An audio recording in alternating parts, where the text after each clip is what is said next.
Meaning of domino. Domino. Domino. Domino. Domino.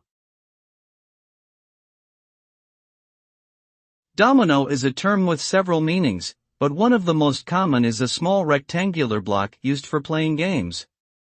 The blocks have two sides, each with a specific number of dots or symbols, which are matched with those on another domino to form a chain. When the game is played, the goal is usually to be the first player to get rid of all their dominoes.